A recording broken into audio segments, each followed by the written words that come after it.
Kalau kita sebut Ramadan saja pasti ingat 3 perkara. Pertama puasa, yang kedua tarawih, yang ketiga Lailatul Qadar. Pasti ingat 3 perkara kalau sudah masuk Ramadan: puasa, tarawih, Lailatul Qadar.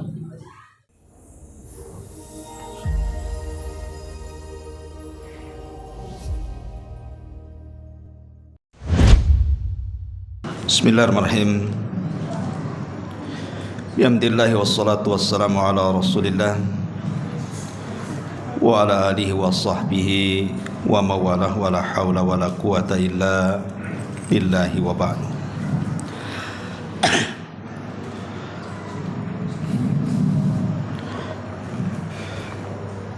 Baik, kita lanjutkan masih membahas ayat-ayat seputar Ramadan, dan kita masuk pada ayat ke 185.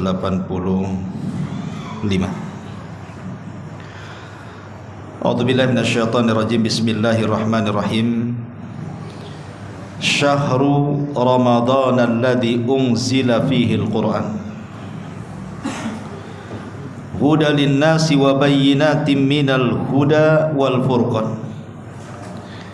Faman syahida minkumus syahra falyasum wa la yuridu bikumul usra wa litukmilul iddata wa litukabbirullaha ala ma hadakum wa la'allakum tashkurun. Bulan Ramadan adalah bulan yang di dalamnya diturunkan Al-Quran sebagai petunjuk bagi manusia dan penjelasan-penjelasan mengenai petunjuk itu serta pembeda antara hak dan yang batil. Karena itu barang siapa di antara kalian ada di bulan itu, maka berpuasalah. Dan barang siapa sakit atau melakukan perjalanan, maka wajib menggantinya sebanyak hari yang ditinggalkannya. Pada hari-hari yang lainnya Allah menghendaki kemudahan bagimu dan tidak menghendaki kesukaran bagimu. Hendaklah kamu mencukupkan bilangannya dan mengagungkan Allah atas petunjuknya yang diberikan kepadamu agar kalian bersyukur. Baik. Di sini Allah Subhanahu wa taala memulakan dengan kalimat syahru Ramadhan alladzi unzila fihi al-Qur'an. Bulan Ramadan. Kalimat Ramadan itu diambil dari 3 huruf, ra, mim, dan dhat. Dan artinya kalau dibahasakan dengan bahasa kita artinya pembakaran. Karena di permulaan disyariatkan puasa Ramadan itu, kebetulan waktu itu cuacanya lagi panas. Jadi pertama disyariatkan puasa Ramadan bertepatan dengan cuaca panas. Makanya akhirnya orang-orang menyebut dengan sebutan Ramadan. Karena di bulan ketika diwajibkan puasa pertama itu terasa terbakar badan itu, saking panasnya. Ya.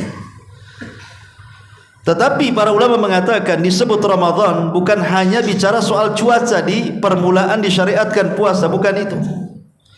Tapi yang dimaksud Ramadan, sumya Ramadanan, disebut Ramadan karena yarmadudz dzunub. Karena bulan itu membakar dosa-dosa setiap anak Adam. Makanya Ramadan itu disebut syahru maghfirah, bulan ampunan. Dari segi namanya saja disebut sebagai bulan ampunan, karena Ramadan itu artinya yarmadudz dzunub, membakar dosa-dosa, sehingga tidak tersisa orang yang masuk Ramadan keluar Ramadan seolah-olah sudah tidak punya dosa. Kenapa demikian? Kalau kita perhatikan ma'asyiral muslimin, ibadah-ibadah vital di bulan Ramadan, kalau kita sebut Ramadan saja pasti ingat 3 perkara. Pertama puasa, yang kedua tarawih, yang ketiga Lailatul Qadar. Pasti ingat 3 perkara kalau sudah masuk Ramadan: puasa, tarawih, Lailatul Qadar. Nabi SAW mengatakan tentang 3 perkara ini, dalam hadis yang dikeluarkan Imam Muslim dari Abi Hurairah radhiyallahu an, man qama atau man shoma ramadhanan imanan wa ihtisaban ghufira lahu ma taqaddama min dhanbi. Barang siapa yang berpuasa di bulan Ramadan penuh dengan iman, artinya yakin akan perintahnya, dan juga penuh dengan harapan akan dibalas dan diganjar karena puasanya, maka Rasul katakan ghufira lahu ma taqaddama min dhanbi, maka dosa-dosanya akan diampuni. Dari sini kita tahu bahwa siang hari Ramadan adalah siang ampunan. Semata-mata kita berpuasa Ramadan, kemudian yakin akan perintahnya, yakin akan pahalanya, itu sudah diampuni dosanya. Karena barang siapa yang berpuasa Ramadan penuh iman dan mengharap pahala, dihapus dosanya kan. Jadi semata-mata puasa saja hilang dosa kita di siang hari Ramadan itu. Kemudian malam hari Ramadannya Allah Rasul mengatakan man qama ramadhana, wa fi riwayatin man qama lailata qadri imanan wa ihtisaban ghufira lahu ma taqaddama min dhanbi. Barang siapa yang berdiri salat tarawih, dalam riwayat barang siapa yang menghidupkan malam Lailatul Qadar penuh dengan iman dan mengharap pahala Allah, diampuni dosa-dosanya. Malamnya menjadi malam ampunan, siangnya menjadi siang ampunan 24 jam. Ramadan itu setiap harinya adalah hari-hari penuh dengan ampunan. Makanya Ramadan disebut Ramadan karena membakar dosa-dosa manusia. Syahrul Ramadan. Ada yang mengatakan bahwa Ramadan itu adalah ismun min asma'illah. Dia adalah nama dari nama-nama Allah Subhanahu wa taala. Sehingga tidak boleh kita katakan Ramadan, tapi kita harus mengatakan Syahrul Ramadan. Tetapi riwayat tentang masalah Ramadan, nama di antara nama-nama Allah ini riwayat lemah, riwayat dhaif, dan Ramadan bukan nama dari nama-nama Allah. Makanya kita boleh menyebut Ramadan atau bulan Ramadan. Dua-duanya boleh. Kita katakan telah datang Ramadan atau telah datang bulan Ramadan, dua-duanya boleh. Karena Ramadan bukan nama dari nama-nama Allah Subhanahu wa taala. Adapun hadis yang mengatakan bahwa Ramadan nama Allah adalah hadis yang sangat lemah, tidak bisa dijadikan hujah. Di sini Allah mengatakan Syahrul Ramadan alladzi unzila fihi al-Qur'an. Diturunkan padanya Al-Qur'an. Menjadi polemik para ulama, apa yang dimaksud Ramadan itu tempat Al-Quran diturunkan? Ada dua penafsiran. Penafsiran yang pertama, maksudnya Ramadan itu adalah bulan diturunkan Al-Quran, maksudnya Quran di permulaan turunnya itu terjadi di bulan Ramadan. Jadi Al-Quran di permulaannya ketika turun kepada Rasul itu di bulan Ramadan. Adapun setelahnya bisa terjadi di Ramadan, bisa terjadi di luar Ramadan, tapi permulaan turunnya di bulan Ramadan. Ini satu penafsiran. Penafsiran yang kedua, maksudnya Al-Quran turun di bulan Ramadan, maksudnya memang 30 juz itu turun, tapi bukan turun ke bumi, tapi dari Lauhil Mahfud ke Baitul Uzzah. Di mana Baitul Uzzah? Di langit pertama. Disitulah Al-Quran turun 30 juz, sehingga Allah katakan bulan Ramadan, bulan diturunkan Al-Quran, maksudnya dari Lauhil Mahfud ke Baitul Uzzah 30 juz. Di mana Baitul Uzzah? Di langit pertama. Jadi ada dua penafsiran. Ya. Bisa dibawa kepada Al-Quran turun di bulan Ramadan, maksudnya turun secara jumlah 30 juz dari Lauhil Mahfud ke Baitul Uzzah, atau Al-Quran itu maksudnya turun di bulan Ramadan permulaan turunnya. Gini ikhwan, dalam sejarah sedikit kita bentangkan sejarah. Jadi ketika Nabi SAW di usia 39 tahun, 6 bulan sebelum diangkat jadi Nabi, Nabi itu selalu bermimpi. Mimpinya aneh. Kenapa mimpinya aneh? Karena mimpinya seperti palak subuh, ya, Seperti palak subuh itu artinya kalau malamnya bermimpi, besoknya jadi kenyataan tuh mimpinya tuh. Aneh gitu. Malam mimpi, besoknya jadi kenyataan. Malam mimpi, besoknya jadi kenyataan. Itu selama 6 bulan seperti itu. Sehingga Nabi SAW ketika itu di puncak karirnya. Bagaimana tidak di puncak karir? Dia orang paling kaya di Mekah. Kekayaan Khadijah dimainkan dia sehingga dia menjadi pedagang hebat, pedagang handal melebihi kawan-kawannya. Pokoknya dari segi dunia itu puncak dari kekayaan Nabi SAW. Tapi fitrahnya berontak. Kenapa berontak? Karena melihat kerusakan orang-orang jahiliyah yang semakin hari semakin rusak. Akhirnya Rasul tidak tenang hidup. Inginnya tafakur, menyendiri, tidak mau diganggu, cari tempat sepi dan begitu seterusnya. Sampai pada waktunya Nabi menemukan tempat yang pas untuk tafakur. Di mana? Di sebuah bukit. Di situ ada gua yang disebut dengan Gua Hira. Disitulah Rasul berangkat selama 1 bulan Ramadan, mengambil bekal dari Khadijah, mengambil bekal untuk perjalanan selama 1 bulan. Berangkat Rasul ke Gua Hira. 1 bulan Rasul di Gua Hira. Untuk apa coba? Tafakur. Lah ketika Nabi SAW sudah 20 hari lewat berada di Gua Hira itu, tepatnya di tanggal-tanggal ganjil di 10 akhir Ramadan, maka Nabi SAW melihat Lailatul Qadar. Saat melihat Lailatul Qadar di malam hari itulah tiba-tiba datang orang yang sangat putih, berbaju putih dan ganteng, masuk ke dalam gua. Kemudian mengucapkan salam, kemudian memeluk Nabi SAW, tiba-tiba mengatakan, "Iqra ya Muhammad." Baca wahai Muhammad. Dalam pikiran Rasul, kalimat baca itu harus ada tulisannya. Sementara dia tidak bisa membaca dan tidak bisa menulis. Makanya dia langsung membantah, "Ma ana biqari," aku tak bisa baca. Tapi orang ini mengatakan, "Iqra," baca wahai Muhammad. Tapi Rasul mengatakan, "Ma ana biqari," sampai 3 kali. Rupanya orang ini siapa? Malaikat Jibril.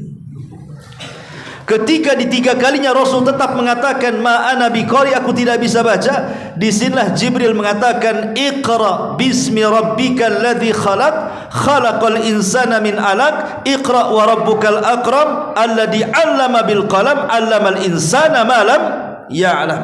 Turunlah 5 ayat Suratul Alaq. Kapan itu? Di malam Lailatul Qadar, di 10 akhir Ramadan.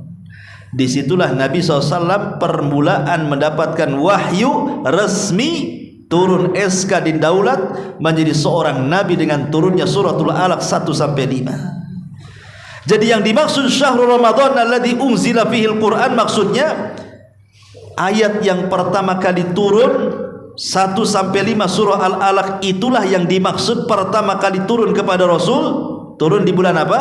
Di bulan Ramadan. Syahrul Ramadan alladzi unzila fihil Quran. Maknanya Quran turun di bulan Ramadan itu di permulaannya. Turun di bulan Ramadan. Tapi setelah itu ayat tidak mesti turun di bulan Ramadan. Bisa saja di dalam Ramadan, bisa di luar Ramadan, karena ayat itu turun berangsur selama 23 tahun, 13 tahun di Mekah, 10 tahun di kota Madinah. Jadi memungkinkan turun di Ramadan, memungkinkan turun di luar Ramadan. Tetapi permulaannya turun di bulan Ramadan. Ma'asyiral muslimin yang dimuliakan Allah Azza wa Jalla. Lah di sini Allah mengatakan Al-Qur'an yang turun di bulan Ramadan itu hudalin nas, dia adalah petunjuk bagi manusia. Subhanallah.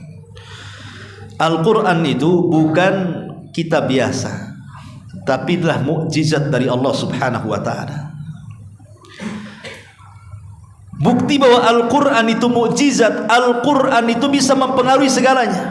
Apapun dari makhluk Allah Azza wa Jalla, kalau diperdengarkan Al-Quran pasti ada perubahan. Karena Al-Quran itu bisa mempengaruhi gunung-gunung, bisa mempengaruhi lautan, bisa mempengaruhi alam jin, bisa mempengaruhi alam malaikat, bisa mempengaruhi jiwa-jiwa yang kafir. Ya, Al-Quran itu seperti itu. Contoh, Allah mengatakan walau anzalna hadzal qur'ana ala jabalin la ra'aitahu khashi'an mutasaddian min khasyatillah. Kalau Quran diturunkan Allah kepada gunung, apa yang terjadi? Maka gunung itu akan ketakutan dan akan hancur berkeping-keping. Pengaruh Al-Quran bisa menghancurkan gunung karena ketakutan, ya. Atau seandainya kita bacakan Quran itu di air mineral nih, kita bacakan, maka air yang dibacakan Al-Quran itu berpengaruh sehingga bisa menjadi detox, obat. Makanya orang-orang Jepang pernah meneliti kenapa orang Islam itu terkadang dia membaca sesuatu ke air gitu ya, kemudian diludahi. Al-Fatihah, kok orang Islam kok gitu ya. Ada apa dengan surah Al-Fatihah yang kemudian dibacakan di air mineral itu? Diteliti tuh sama orang Jepang tuh. Rupanya air yang dibacakan Quran dengan air yang tidak dibacakan Quran beda. Karena air yang dibacakan Quran itu memadatkan molekul dan itu menjadi detox untuk membuang racun dalam badan siapapun yang meminumnya. Itu orang Jepang yang meneliti, ya.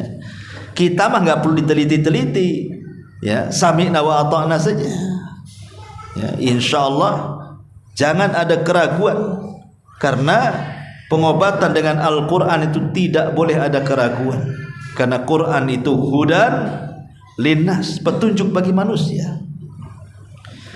Ketika Nabi SAW pulang dari Taif, bayangkan dia tidak bisa masuk Mekah karena di Mekah itu sudah diancam, 18 kabilah itu sudah mengancam kalau Muhammad masuk ke Mekah bunuh, karena dia sudah keluar.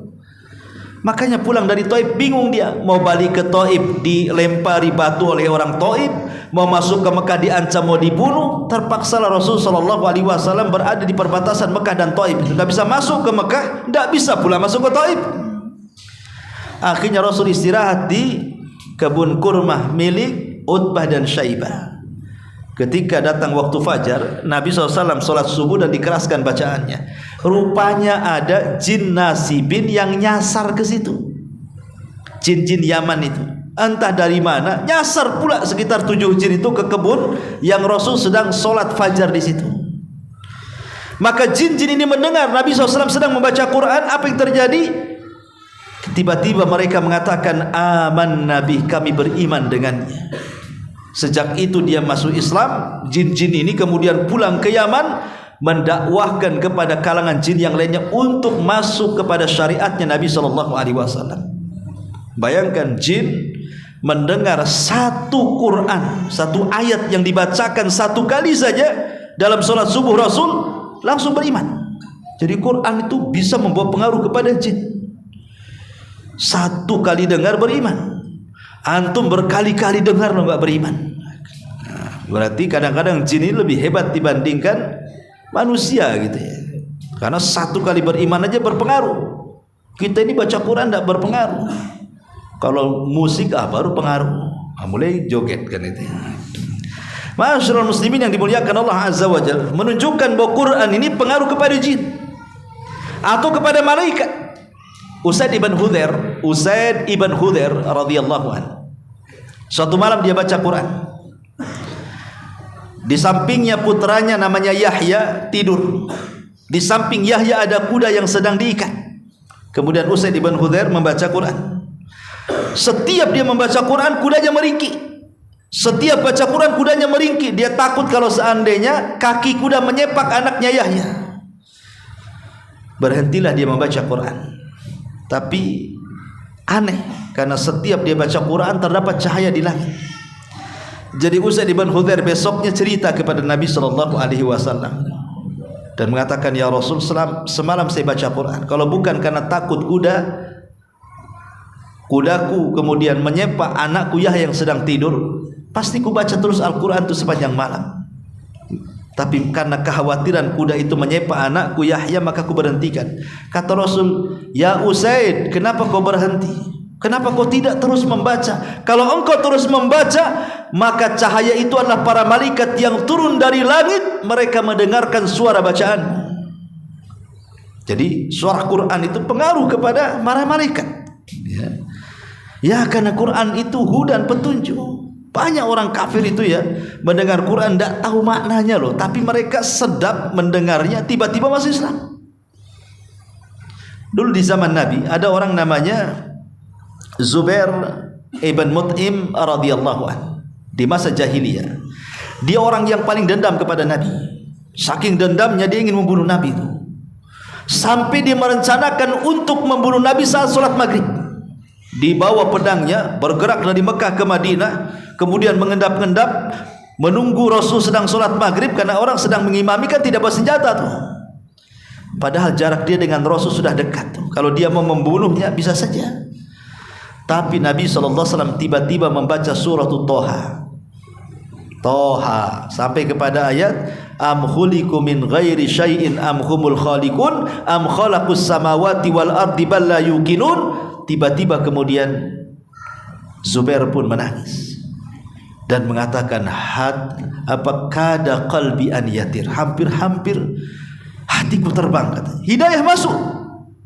Dia sarungkan kembali pedangnya, menunggu Rasul selesai salam. Setelah salam didekati Rasul, kemudian diambil tangannya dan mengatakan asyhadu an la ilaha illallah wa asyhadu annaka rasulullah. Niat mau membunuh berbalik 180 derajat, jadi masuk Islam pula dia.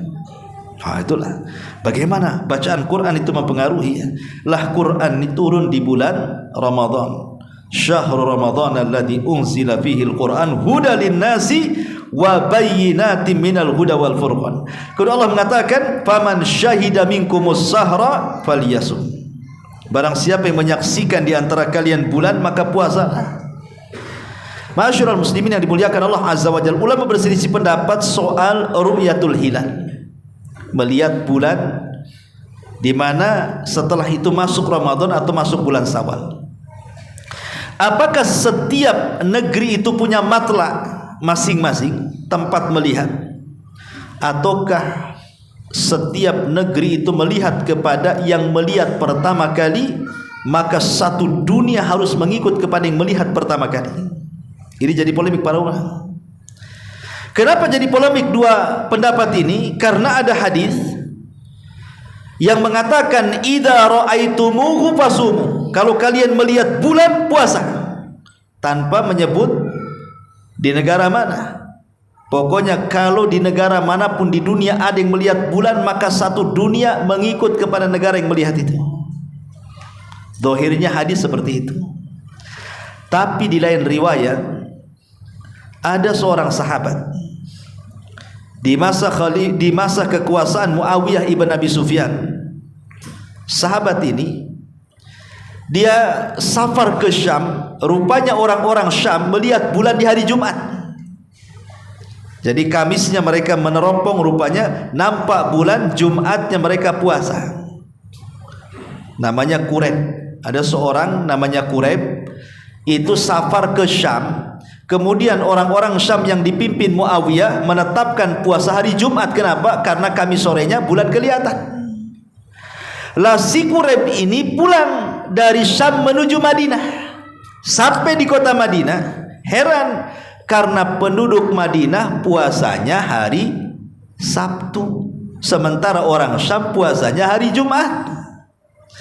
Jadi Quraib ini bertanya kepada Abdullah ibn Abbas radhiyallahu anhu, tidakkah cukup dengan ru'yatu hilal Muawiyah? Tidak cukup ya dengan Muawiyah melihat hilal. Kenapa kalian puasa Sabtu? Kenapa tidak Jumat mengikuti Syam? Bukankah di sana melihat bulan? Katanya. Tapi Abdullah ibn Abbas radhiyallahu anhu mengatakan, hakadha amarana Nabi sallallahu alaihi wasallam. Begitulah apa yang diperintahkan Nabi. Kami di sini, kami sudah berusaha melihat bulan, karena tidak terlihat kami genapkan menjadi 30 hari. Makanya jatuh di hari Sabtu puasanya, sementara Syam karena melihat, maka mereka pun puasanya jatuh di hari Jumat. Menunjukkan apa? Syam punya kebijakan sendiri penentuan Ramadan, Madinah juga punya penentuan sendiri ketika menentukan Ramadan. Dari sini jadi polemik dari dua tadi riwayat tadi. Yang satu mengatakan satu dunia satu matlah, di mana negara melihat, semua negara mengikut kepada yang melihat. Karena Rasul mengatakan apabila kalian melihat bulan puasa, tanpa menyebut di mana negara. Sementara riwayat yang kedua terbalik pula hadis Quraib ini. Rupanya orang Syam puasa di hari Jumat, Madinah pula puasa di hari Sabtu. Berarti masing-masing negara punya kebijakan. Lalu yang mana yang kuat di sini? Ya. Secara dalil, dua-duanya kuat karena memang berdalil kan itu ya. Tetapi bagaimanapun mengikuti pemerintah itu jauh lebih baik.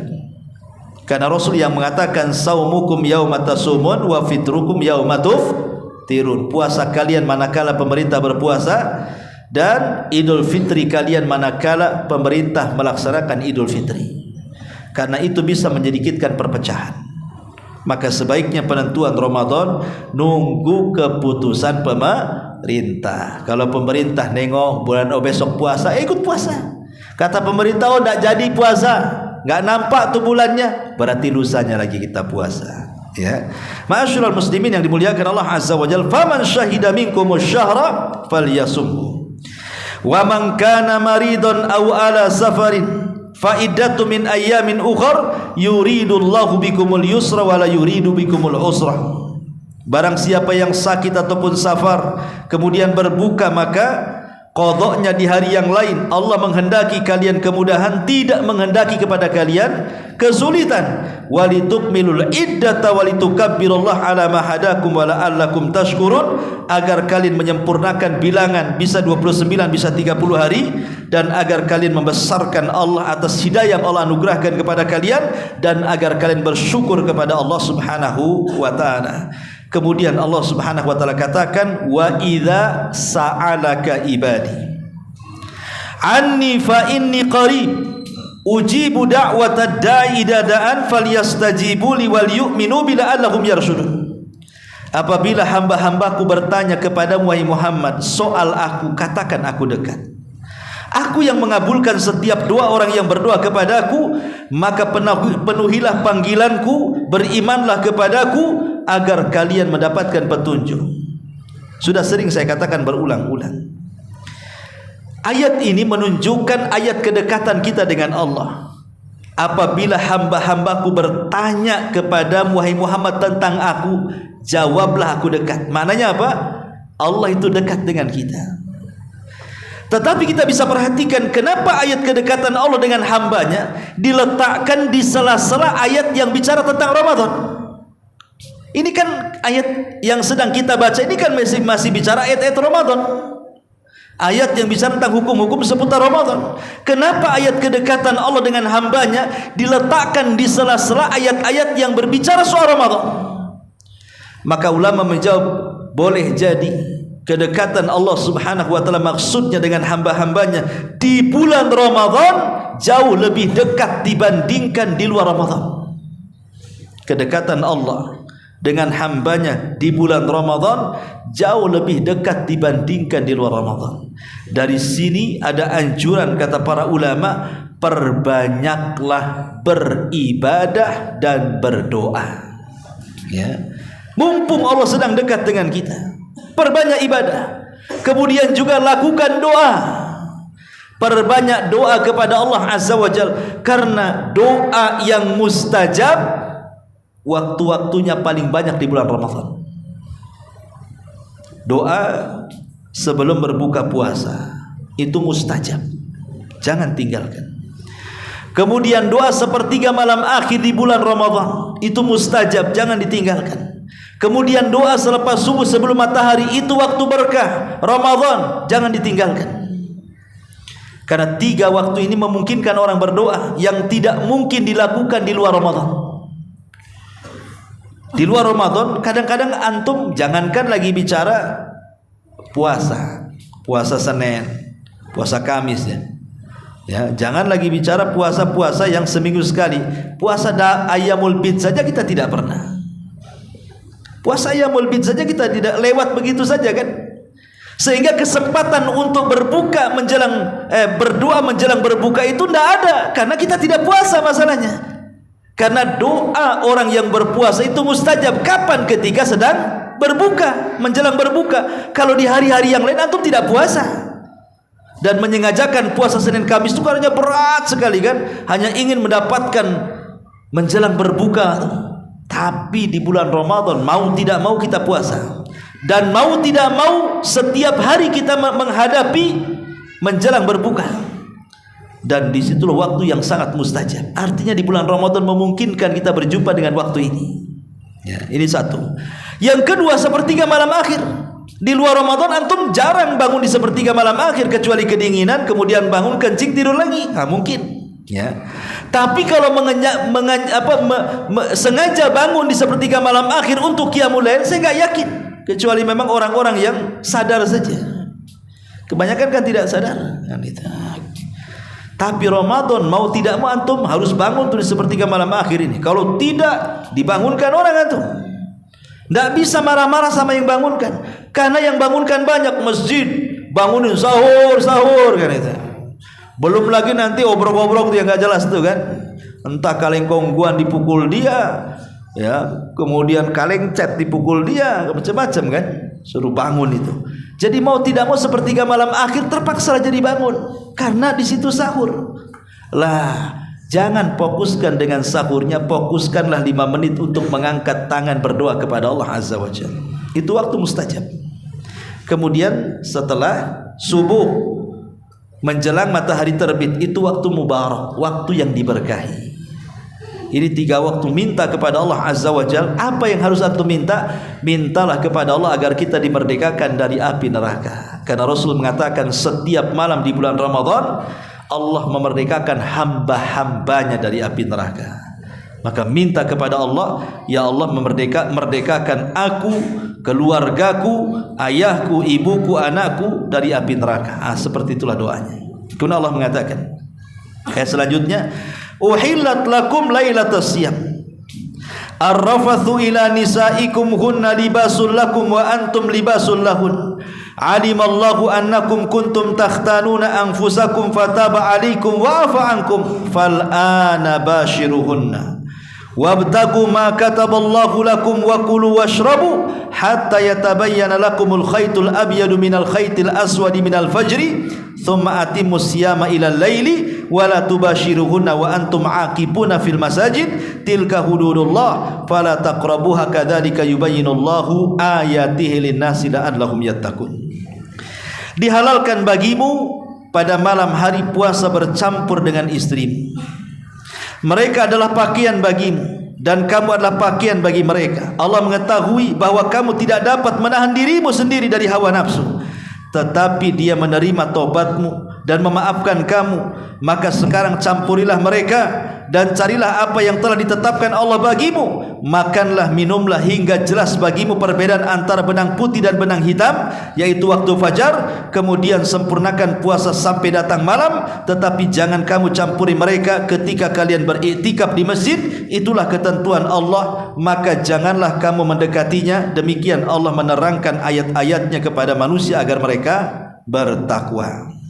Taib. Ma'asyiral muslimin yang dimuliakan Allah Azza wa Jalla, ayat ini ada asbab nuzulnya. Ayat ini ada asbab nuzulnya. Jadi ada seorang sahabat namanya Sirmah ibn Qais.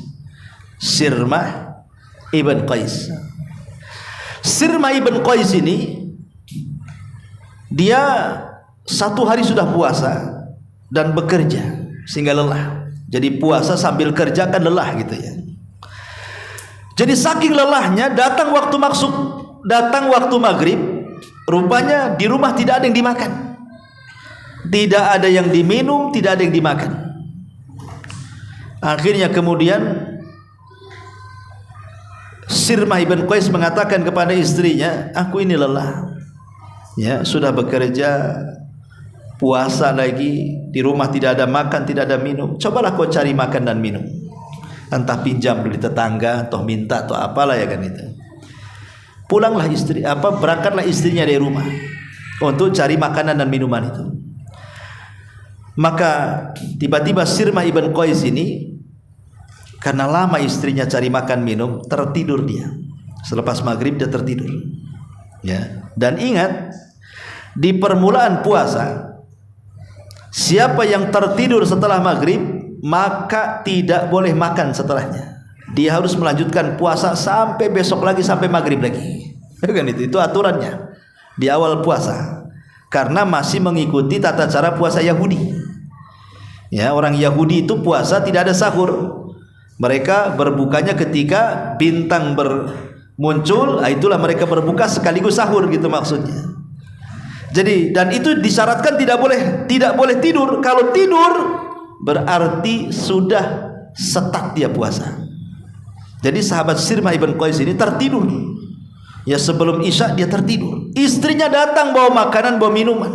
Ketika melihat suaminya tertidur mengatakan, "Wailak, celaka ya Sirmah," katanya. "Aku sudah capek-capek cari makan minum, kau pula tertidur," katanya. Sebab kalaupun dia terbangun percuma makan dan minum itu. Karena orang yang sudah tidur tidak boleh makan. Ya, itu di perbulan puasa tuh. Lihat susahnya orang di perbulan puasa, tidur saja menjadikan orang puasa jadinya. Akhirnya ketika dia terbangun, kaget dia. Sementara aturan kalau sudah tidur tidak boleh makan, tidak boleh minum, harus puasa lagi. Nah, akhirnya terpaksa dia puasa terus sampai siang. Bayangkan kemarin sudah puasa, kerja, lemas gitu ya. Tiba-tiba dah mau makan, tidur, sementara aturannya habis tidur. Kalau tidur tidak boleh makan. Akhirnya puasa lagi 2 hari lah berturut-turut. Pingsanlah si Sirmah ibn Qais ini. Ya tidak kuatlah 2 hari tak makan tak minum, macam mana pula? Ya kalau antum bukan pingsan saja, dibawa ke Tamiang mungkin. Ini sahabat kan kuat-kuat gitu ya. Akhirnya kemudian sampailah berita ini kepada Nabi. Maka Nabi SAW terdiam sampai turun ayat ini. Turun ayat ini, itulah penyebab turunnya. Uhilla lakum lailatas siyam. Dihalalkan bagimu pada malam hari puasa bercampur dengan istrimu. Mereka adalah pakaian bagimu dan kamu adalah pakaian bagi mereka. Allah mengetahui bahwa kamu tidak dapat menahan dirimu sendiri, tetapi Dia menerima taubatmu dan memaafkan kamu. Maka sekarang campurilah mereka dan carilah apa yang telah ditetapkan Allah bagimu. Makanlah, minumlah hingga waktu fajar. Artinya walaupun kita tidur nih selepas maghrib, kemudian bangun selepas Isya, tidak ada larangan makan minum sampai fajar. Itulah Allah ringankan. Kalau dulu tidak boleh gitu. Kalau sudah tidur tak ada keringanan, tidak boleh makan, tidak ada minum, lanjutin puasamu sampai besok. Makanya Sirmah ibn Qais sampai pingsan-pingsan puasanya. Dan ini rukhsah dari Allah Subhanahu wa taala. Ya. Bahwa orang-orang yang berpuasa di siang hari, di malam hari dihalalkan segalanya. Mencampuri istri halal, makan minum ya halal, semua halal. Dan ini rukhsah dari Allah Subhanahu wa taala. Tapi walaupun demikian Allah mengatakan apa di sini? Allah mengatakan wabtagu ma kataballahu lakum. Ya, memang Allah halalkan kepada kalian makan, minum di malam hari, berhubungan dengan istri kalian, tetapi ingat bahwa di malam hari Ramadan itu ada Lailatul Qadar. Ya, makanya Allah mengatakan di sini dihalalkan bagimu pada malam hari puasa bercampur dengan istri mereka adalah pakaian bagimu dan kamu pakaian bagi mereka. Dan Allah mengetahui bahwa kamu tidak dapat menahan dirimu sendiri, tetapi Dia menerima taubatmu dan memaafkan kamu. Maka sekarang campurilah mereka dan carilah apa yang telah ditetapkan Allah bagimu. Artinya carilah Lailatul Qadar, karena itu sudah ditetapkan bagimu. Jangan dilarikan, jangan makan terus, jangan melakukan hubungan terus. Di sana ada malam yang harus kau cari, yang disebut dengan Lailatul Qadar. Sedikit bicara Lailatul Qadar. Lailatul Qadar itu terdiri dari 2 kata. Lailatul Al-Qadari. Kalau lail, ma'ruf lah lail. Ya. Lail itu apa artinya? Malam. Dulu ada namanya Laila Majnun. Ya. Si Majnun ini kalau malam hari senang karena malam itu nama pacarnya Lail. Si Lail kan namanya dia Majnun. Kalau siang hari dia gila, enggak suka karena siang dalam bahasa Arab nahar, pacarnya hilang. Kalau malam pacarnya datang, Lailun, karena namanya pacarnya Lailun. Kalau gelap senang dia, suka di kegelapan, maka disebut Majnun tuh. Gila kan gitu. Suka di gelap-gelap, hati-hati, jangan suka di gelap-gelapan tuh. Bisa Majnun nanti. Ya. Lailun itu artinya malam. Kalau qadar itu, satu makna qadar itu artinya mulia. Kalau orang Arab mengatakan fulan dzatu qadrin, fulan itu memiliki qadar, maksudnya fulan itu punya kemuliaan. Maknanya Lailatul Qadar itu malam yang penuh dengan kemuliaan. Ada yang mengatakan qadri itu artinya sempit, sebagaimana Allah mengatakan faman qudira alaihi rizqu falyunfik. Barang siapa yang disempitkan rizkinya, banyak-banyak infak. Berarti qudira diambil dari qadar. Berarti al-qadari malam yang sempit. Kenapa sempit? Karena banyak malaikat yang turun dari langit dan jumlah mereka lebih banyak dibandingkan jumlah kerikil yang ada di bumi, sehingga menyempitkan bumi. Makanya malam itu disebut Lailatul Qadar, malam yang sempit karena penuh dengan malaikat. Ada juga yang mengatakan qadar itu artinya ya takdir, malam takdir, karena malam itu ada daur ulang takdir. Setahun yang akan datang itu daur ulang takdir kita oleh malaikat. Makanya Rasul mengatakan faman hurima khairaha faqad hurim. Siapa yang diharamkan mendapatkan kebaikan malam itu, maka selamanya tidak akan mendapatkan kebaikan sampai tahun depan. Ya. Itulah makna al-qadar. Yang ingin saya katakan adalah kalimat lailatun, kalimat malam. Malam ini memiliki dua definisi. Ada malam menurut kita manusia, dan itu ketika terbenam matahari. Semata-mata terbenam matahari menurut kita manusia itu malam. Ya. Tapi malam menurut Allah beda. Malam menurut Allah itu dimulai waktu asar. Kalau malam menurut kita dimulai waktu maghrib, itulah bedanya. Kalau malam menurut manusia dimulai waktu maghrib, diakhiri terbit matahari. Kalau malam menurut Allah diawali waktu asar, diakhiri waktu fajar. Pertanyaannya, Lailatul Qadar itu malamnya ikut siapa? Ikut kita kah? Ikut Allah kah? Kalau ikut kita berarti Lailatul Qadar itu dimulai ketika maghrib dan diakhiri dengan terbit matahari. Tapi kalau menurut ketentuan Allah berarti Lailatul Qadar itu masuk waktu asar saja sudah dianggap Lailatul Qadar dan berakhir di waktu fajar. Dan itu yang sahih wallahu alam. Pendapat yang kuat wallahu alam bahwa Lailatul Qadar itu dibawa kepada Lailatun indallah, malam menurut ketentuan Allah. Berarti semata-mata masuk waktu asar di 10 akhir Ramadan, di tanggal-tanggal ganjil, berarti di situ sudah masuk malam Lailatul Qadar. Tetapi yang ingin saya nasihatkan kepada antum, tolong kalau sudah 10 akhir Ramadan, tinggalkan dua perkara. Jangan pernah mencari malam ganjil dan jangan pernah mencari tanda-tanda Lailatul Qadar. Nggak akan dapat Lailatul Qadar. Ya. Kenapa? Apalagi negeri kita ini kadang-kadang ada yang berbeda puasanya antara ormas dengan pemerintah. Pemerintah Jumat, ormas pula Sabtu. Kata pemerintah ini hari ganjil, kata si ormas ini genap loh, kan itu. Kata si ormas ini ganjil, kata pemerintah genap. Jadi kata ormas Lailatul Qadar, kata pemerintah bukan Lailatul Qadar. Sebaliknya juga gitu.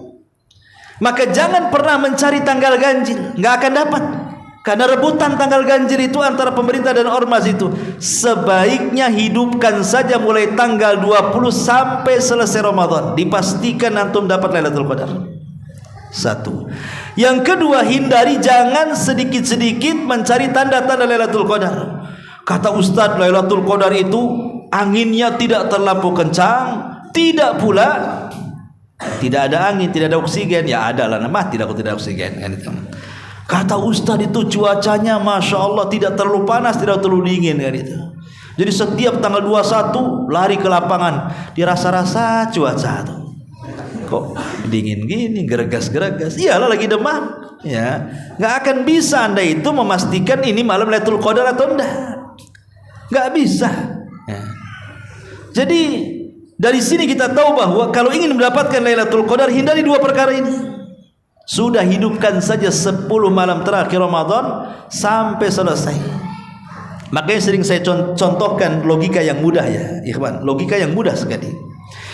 Kalau seandainya antum punya uang 100.000, antum pecah menjadi 10.000. Coba setiap malam itu antum datang ke masjid, datanglah ke Pontren di sini kan. Ya. Atau kalau malas ke Pontren datang ke Jabal Uhud. Ya. masukkan tuh 10.000 tuh setiap malam, ya, atau di zigzag, malam ini Jabal Uhud, malam ini Pontianak, malam ini Jabal Uhud, malam ini Pontianak, 10 hari saja, ya, 10 hari.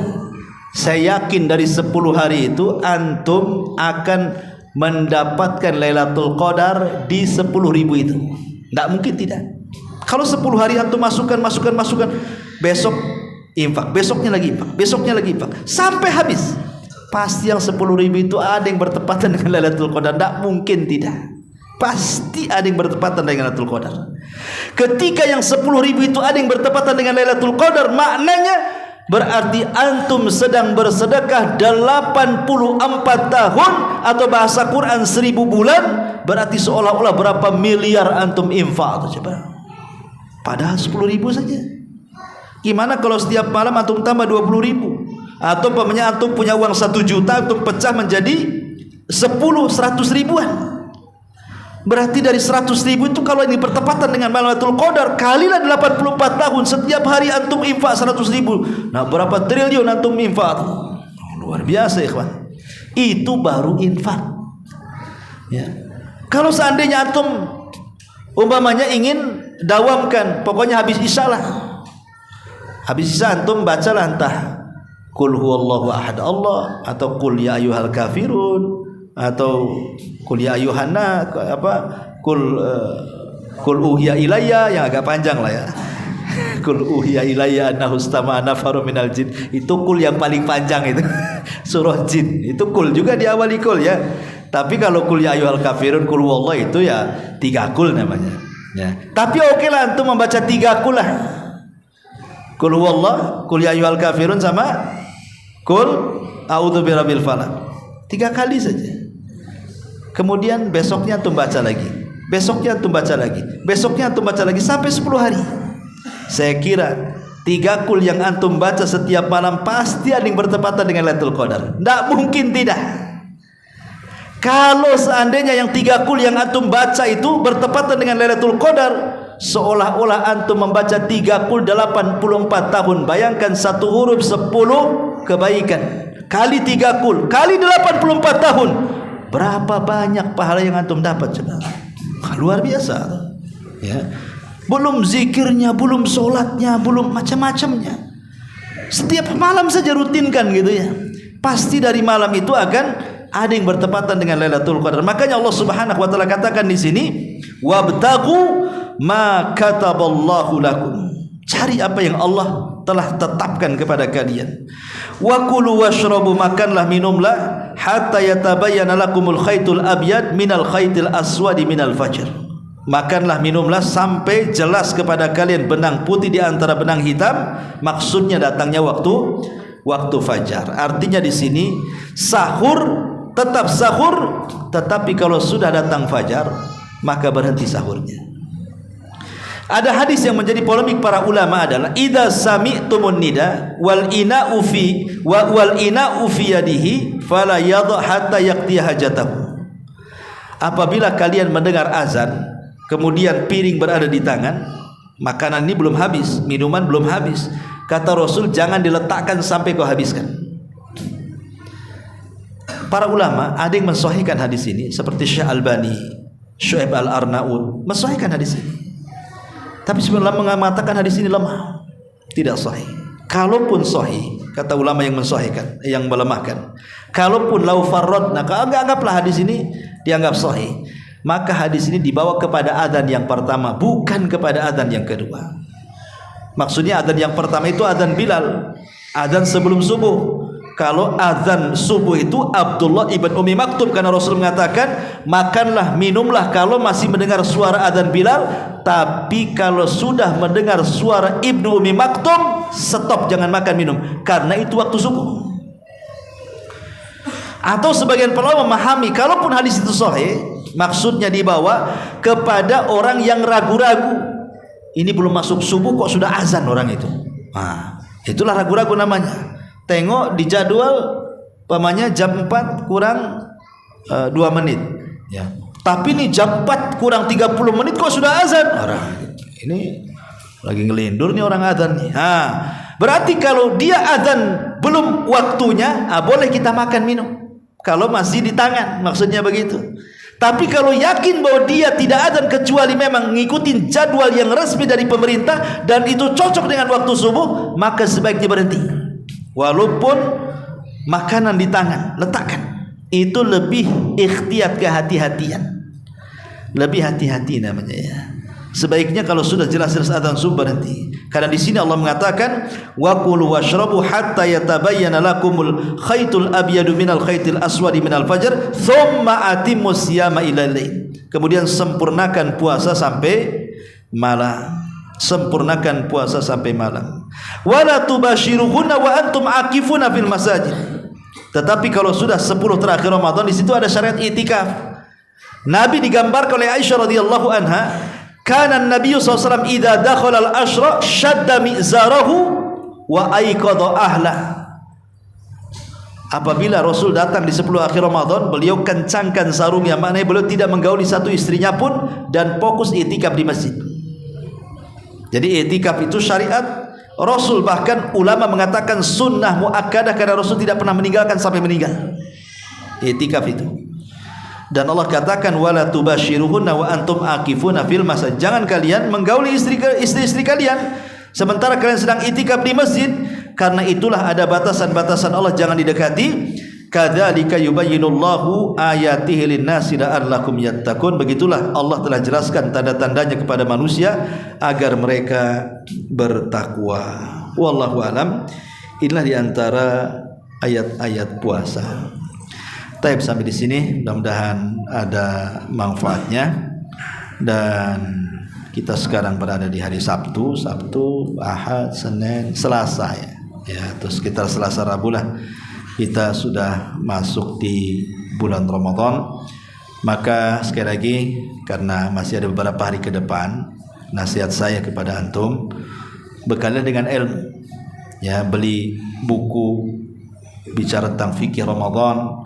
Atau sekarang bagi yang antum punya handphone bisa di-download kan itu ya, kan banyak tulisan-tulisan ustaz-ustaz kita tentang fikih Ramadan, karena penting sekali mempelajari fikih Ramadan supaya sebelum masuk Ramadan sudah ada ilmu, sehingga tidak banyak bertanya saat Ramadan atau ragu-ragu saat berpuasa. Karena ragu-ragu ini kadang-kadang bingung.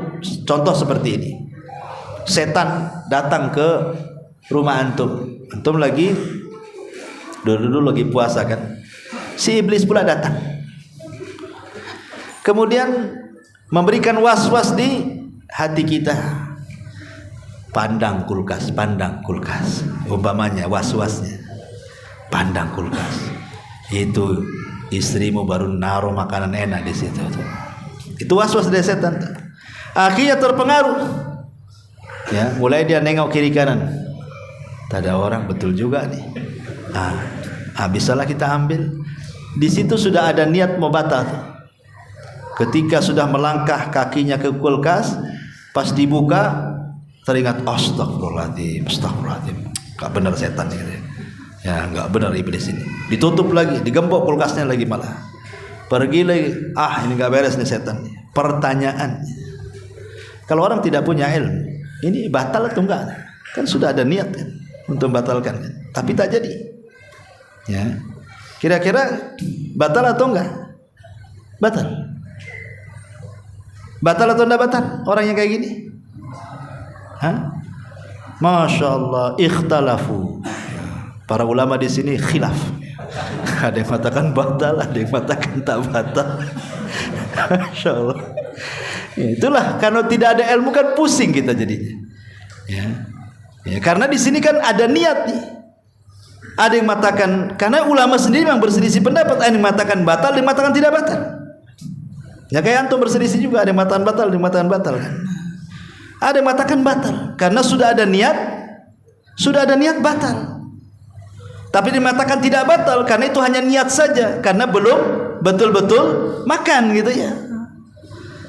Tapi ikhtiyatnya jangan sampai kemudian orang tergoda seperti itu. Karena syak dalam niat ini membahayakan puasa. Ragu-ragu dalam niat ini membahayakan puasa. Kalau sanggup sampai sore aku puasa, kalau enggak aku batal. Itu kan hati-hati niat-niat kayak gini nih kan.